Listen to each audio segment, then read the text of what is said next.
रश्मि एक middle class family से है। रश्मि घर में सबसे बड़ी है और वो 3 भाई बहन है।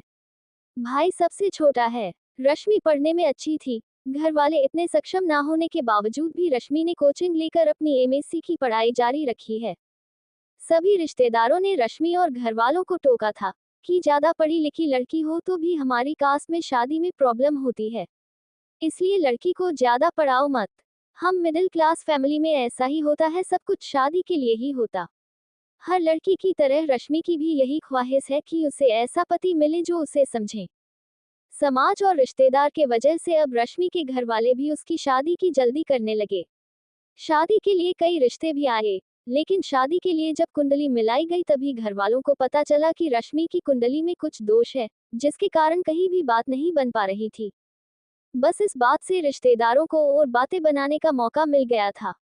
कई रिश्ते केवल इसी वजह से ही नहीं हो पाए। लेकिन कुछ ही समय के बाद रश्मि की कुंडली मिली अशोक से। अशोक ज्यादा पढ़ा लिखा नहीं था। अशोक की एक कपड़े की दुकान थी जिससे उनका गुजारा चल जाता था। जिस तरह का लड़का रश्मि अपने लिए चाहती थी अशोक वैसा तो नहीं था, लेकिन अशोक और रश्मि की कुंडली मिल गई थी। रश्मि के पिता ने जब रश्मि को अशोक की तस्वीर दिखाई तो रश्मि को लड़का दिखने में अच्छा ही लग रहा था, लेकिन रश्मि का मन नहीं मान रहा था। इसलिए पिता ने जब पूछा कि क्या करे बता, तो रश्मि ने कहा कि मुझे नहीं करना। मम्मी ने कहा, क्यों, क्या हुआ, तेरा दिमाग सही है क्या, इतना अच्छा लड़का है, ऐसे नखरे करेगी तो हमेशा यही बैठी रहेगी। एक तो कुंडली किसी से मिलती नहीं और जब वो शादी के लिए तैयार है, सब कुछ अच्छा है, तो तुझे नाटक आ रहे हैं, क्या खराबी है लड़के में। माँ ये सब रश्मि को सुना ही रही थी, लेकिन रश्मि के पिता ने बात समझी और कहा, ठीक है बेटा, और ढूंढते हैं। जब अशोक के घर वालों की तरफ से फोन आया ये पूछने के लिए कि हम आ जाए घर और परिवार देखने, तो रश्मि के घर वालों ने कहा, हम आपको बता देंगे। इस बात से वो भी समझ गए थे कि उनकी तरफ से हाँ नहीं है, इसलिए उन्होंने फिर दूसरी बार फोन नहीं लगाया। उस ना के बाद रश्मि के लिए फिर से रिश्तों की तलाश शुरू हो गई। माँ थोड़ी नाराज थी क्योंकि उन्हें लगता था कि रश्मि को उस लड़के के लिए मना नहीं करना था। करीब 6 महीने तक खोज के बाद भी रश्मि के लिए कोई भी रिश्ता नहीं मिला। अब पिता के चेहरे पर भी परेशानी थोड़ी ज्यादा दिखने लगी थी और यह बात रश्मि को साफ दिखाई दे रही थी। कई रिश्ते देखे लेकिन फिर वही दोष आड़े आ रहा था। मम्मी इस दौरान रश्मि ताने मार ही रही थी। आखिर एक दिन रश्मि की माँ ने ये कहा कि अब भी हम लोग अशोक से बात करके देखते हैं, शायद तुम दोनों की जोड़ी ही बनना तय हुआ हो, अगर तू हाँ कहे तो। मम्मी के ताने और पापा की परेशानी को देखते हुए रश्मि ने इस बार हाँ कह दिया। माँ के कहने पर पिता ने अशोक के पिता को फोन किया। पता चला वो भी अभी तक तलाश में ही थे। कुछ बातें हुई, थोड़े बहाने बनाए गए इतने दिनों तक बात ना करने के लिए, और संडे को मिलना तय हुआ रश्मि के घर पर। अशोक अपनी फैमिली के साथ आया। दोनों परिवार की मजबूरी समझो या नसीब, आखिरकार दोनों की शादी पक्की हो गई। रश्मि ने भी सोचा क्या पता शायद वो ही उनके बारे में गलत सोचती होंगी, वो मुझे समझेंगे और जो मैं चाहती हूँ वो करने दे। दोनों परिवार वालों को जल्दी थी, इसलिए शादी जल्दी में ही हो गई। लेकिन रश्मि ने एक बात नोटिस की, अशोक ने उससे अभी तक कुछ बात भी नहीं की। जब देखने आए तब भी नहीं की और ना ही रिश्ता पक्का होने के बाद ना ही फोन पर बातें की। इसलिए अब सीधा उनकी बातें सुहागरात पर होना थी। वो घड़ी भी आ गई। ये थोड़ा बहुत अजीब था कि वो ना सिर्फ पहली बार अपने पति को देखने वाली थी बल्कि उससे बात भी करने वाली थी। लेकिन उसने सोचा कि इस बात का भी एक अलग ही रोमांच है। रश्मि ने फेरों के साथ ही अशोक को अपना लिया था। अब से इस पर उनका इंतजार कर रही थी।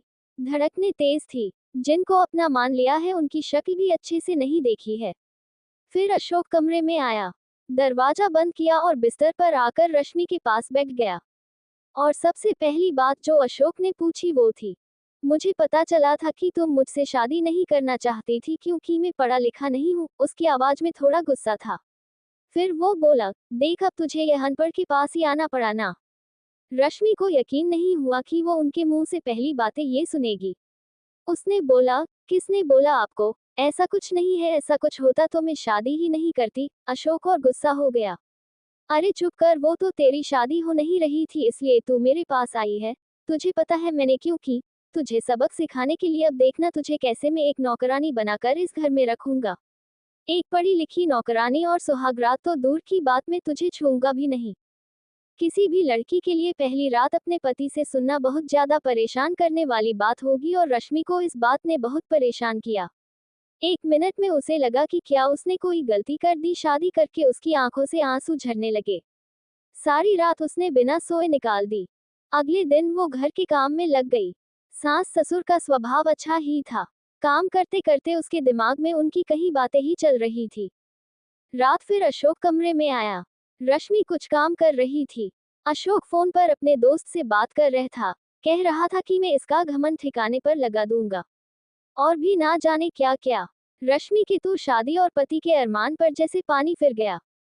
रश्मि का जी तो चाहा कि वो अभी घर चली जाए, लेकिन फिर उसे अपने घर वालों की परेशानी का ख्याल आया। फिर कुछ देर चुप रहने के बाद उसने सोचा वो जो चाहे करे, उन्हें करने देती हूँ, लेकिन मैं अपना काम करती हूँ। तब से वो सिर्फ अपना काम करने लगी, क्योंकि उसके पास कुछ और चारा भी नहीं था। कहीं ना कहीं वो ये समझ गई थी कि अशोक उसे दुखी करना चाहता है। अगर वो उसका उल्टा करेगी तो ऐसा दिखाएगी कि उनकी इन बातों से उसे कुछ फर्क नहीं पड़ रहा, तो शायद अशोक का ये खेल बंद हो जाए। आखिर पढ़ा लिखा होने से कुछ तो फर्क पड़ता है। रश्मि ने जीवन की इस सबसे बड़ी चुनौती को भी स्वीकार किया। उसने घुटने नहीं टेके। उसने सोचा कि रोना नहीं है, बातों को ठीक करना है जब तक उसके हाथ में। उसने यही किया। वो बेवजह खुश रहने लगी।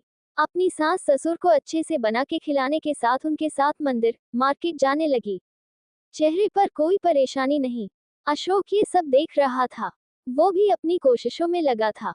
करीब 20 दिन बाद ही उसके चेहरे का रंग उड़ने लगा। उसे लगा कि रश्मि को तो कुछ फर्क नहीं पड़ रहा है, तो वो इसी बात से दुखी होने लगा। इस दौरान उसके दोस्तों से बातें शेयर करना जारी था।